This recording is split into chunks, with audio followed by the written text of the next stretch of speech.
नमस्कार दोस्तों। आप लोग सीयूटी की तैयारी कर रहे हैं। जो लोग अकाउंटेंसी का पेपर लिए हैं उनके मन में ये सवाल आता है कि क्या पढ़ा जाए, कौन सा चीज़ छोड़ा जाए। आपने ट्वेल्थ में अकाउंटेंसी पढ़ा हुआ है तो क्या वही सिलेबस को दोबारा पढ़ना है या उसमें से कोई चीज़ नहीं भी पढ़ना है या एडिशनल को कुछ पढ़ना है कि नहीं। इन सवालों का जवाब देने के लिए हाजिर है हमारा ये क्लास। क्या पढ़ें और क्या ना पढ़ें, ये हम लोग आज जानेंगे।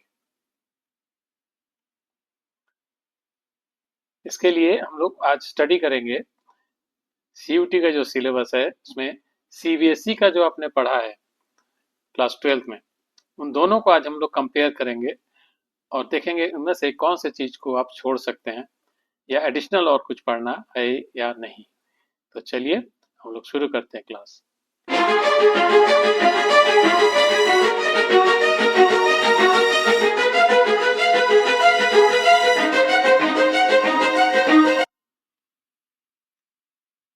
जो पहला यूनिट है अकाउंटिंग फॉर पार्टनरशिप, आपका दूसरा यूनिट है रिकंस्टिट्यूशन ऑफ पार्टनरशिप, यूनिट 3 है dissolution of partnership form, unit 4 है कंपनी अकाउंट्स में accounting for share and debenture, और यूनिट 5 है एनालिसिस ऑफ फाइनेंशियल स्टेटमेंट्स।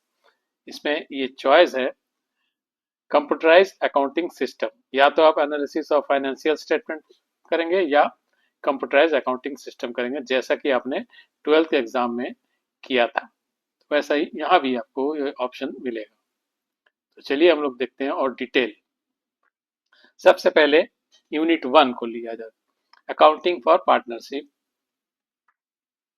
इसमें आप देख सकते हैं कि कौन कौन सा चीज है। नेचर ऑफ पार्टनरशिप फॉर्म है, partnership deed, meaning importance, final accounts of partnership, fixed versus fluctuating capital, division of profit among partners, profit and loss appropriation account, ये सारी चीजें हैं। जबकि आपने सीबीएसई में जो पढ़े हैं उसमें ये सारे चीजें हैं। तो इसमें से देखा जाए कि कौन सी चीज इसमें नहीं है।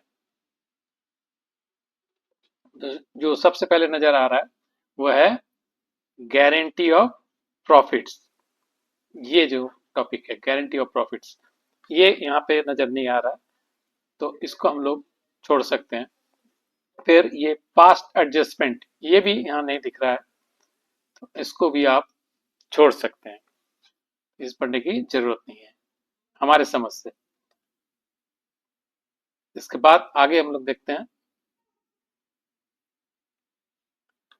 ये जो गुडविल है यहाँ पे देखिए दिया है।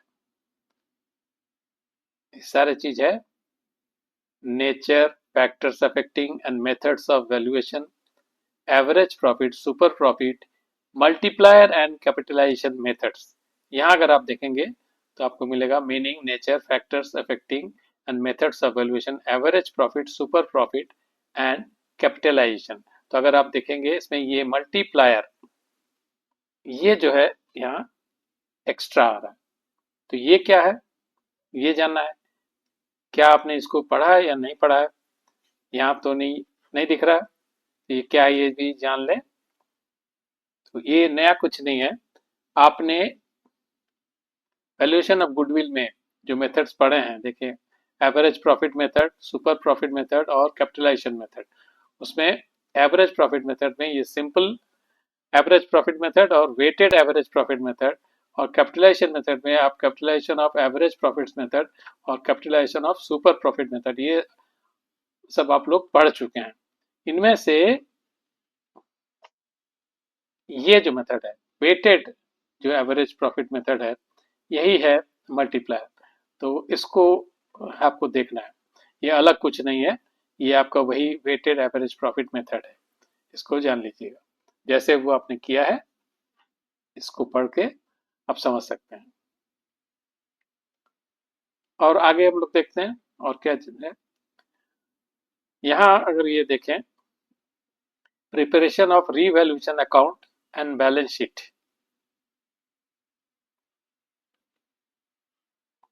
ये आपको यहाँ नजर नहीं आ रहा है। Revaluation of assets and liabilities है, लेकिन ये अकाउंट बनाने का इसमें नहीं है। तो ये जो है, और ये बैलेंस शीट, तो मेरे समझ से ये आपको नहीं करना है, इनको आप छोड़ सकते हैं। आगे अब और हम लोग देखते हैं एडमिशन ऑफ ए पार्टनर। यहाँ पे अगर आप कंपेयर करें तो क्या चीज इसमें आप छोड़ सकते हैं, तो मेरे समझ से अगर आप यहाँ देखें तो preparation of capital, current account and balance sheet, ये हमें लगता है कि इसमें नहीं है, तो आप इसको भी छोड़ सकते हैं। बाकी ये सारी चीजें आपको करना है। आगे next, retirement and death of A partner. यहाँ देखा जाए कुछ है कि नहीं छोड़ने लायक। तो ये जो पोर्शन है, देखिए, adjustment of accumulated profit, losses and reserves, यहाँ तक तो मिल रहा है। लेकिन यहाँ ये जो पोर्शन है, adjustment of capital accounts and preparation of capital, current account and balance sheet, preparation of loan account of the retiring partner, फिर calculation of deceased partner share of profit till the date of death, preparation of deceased partner's capital account and his executor's account, ये हमारे समझ से कहीं भी नजर नहीं आ रहा है, तो इनको भी आप छोड़ सकते हैं। आगे हम लोग देखते हैं और क्या है, डिसोल्यूशन ऑफ पार्टनरशिप फर्म। इसमें भी अगर आप देखें कुछ है कि नहीं, तो इसमें हमें लगता है पूरा ही है, इसमें ऐसा कुछ नजर नहीं आ रहा है जिनको आप छोड़ सकते हैं। तो जो पढ़े हैं आप 12th में, वो पूरा पूरा ही चैप्टर आपको करना पड़ेगा। इसमें ऐसा कोई भी चीज नहीं है जिसको आप छोड़ सकते हैं। आगे है कंपनी अकाउंट्स। यहाँ भी देखा जाए ऐसा कोई चीज है कि नहीं। इसे हमें जो दिख रहा है ये portion, concept of private placement and employ stock option plan, ESOP और स्वेट इक्विटी, ये कहीं नजर नहीं आ रहा है इसमें,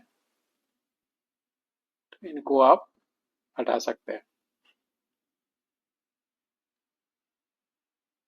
आगे देखते हैं हम लोग डिवेंचर, अकाउंटिंग फॉर डिवेंचर्स। इसमें भी अगर हम लोग कंपेयर करें दोनों में,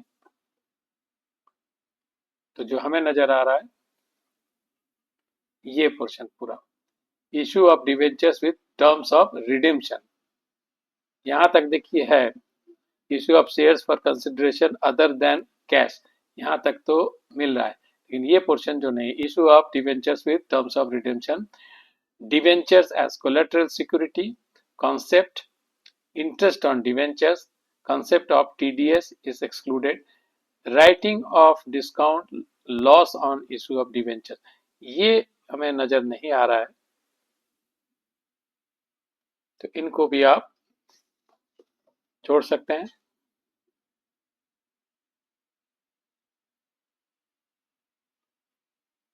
presentation of shares and debentures capital in companies balance sheet, ये दिखाना पड़ेगा।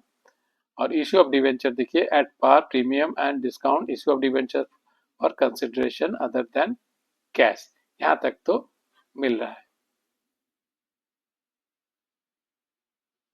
इसके आगे हम लोग देखते हैं financial statements of A company. इसमें भी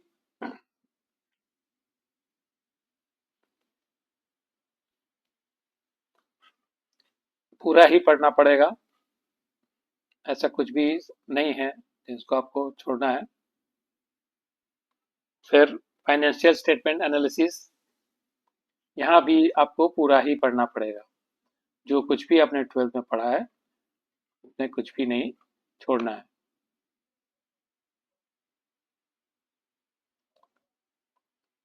रेशियोज में भी यहाँ पे हालांकि खाली यही लिखा है, liquidity ratio, solvency ratio, activity ratio, profitability ratio, इसका डिटेल नहीं दिया है।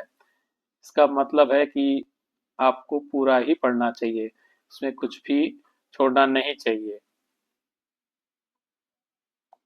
आखिर में एक कैश फ्लो स्टेटमेंट, इसमें भी जो कुछ भी आपने पढ़ा है सभी कुछ यहाँ पे है। इसमें भी आपको कोई भी चीज़ नहीं छोड़नी है। जितना भी आपने 12th में पढ़ा है वो पूरा पूरा ही आपको पढ़ना पड़ेगा। इसमें आपको ये ऑप्शन है कंप्यूटराइज्ड अकाउंटिंग का, तो इसमें भी छोड़ने लायक कुछ भी नहीं है। जो कुछ भी आपने 12th में पढ़ा है वो सारे चीज को आपको देखना है। आई होप आपके मन में कोई डाउट नहीं है, इसको समझ में आ गया होगा। फिर भी अगर कोई डाउट है तो आप हमसे संपर्क कर सकते हैं। अगर आपको इस चैनल पसंद आ रहा है तो कृपया लाइक सब्सक्राइब जरूर करिएगा। और कोई भी क्वेरी हो आप हमसे मेरे ईमेल पे संपर्क कर सकते हैं, swapanmukherjee127@gmail.com। मेरा इंस्टाग्राम है swapanbns2024। आई होप आपको ये वीडियो पसंद आया है। Thank you.